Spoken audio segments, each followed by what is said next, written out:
Welcome. If you want to hard reset your AirPods second generation, let's grab your charging case.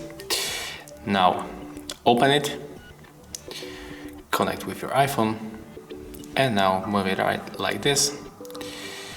And we have to click this button and hold until this light will blinking on the red color. So let's start. And now it's blinking on the white. And now it's blinking on the red color.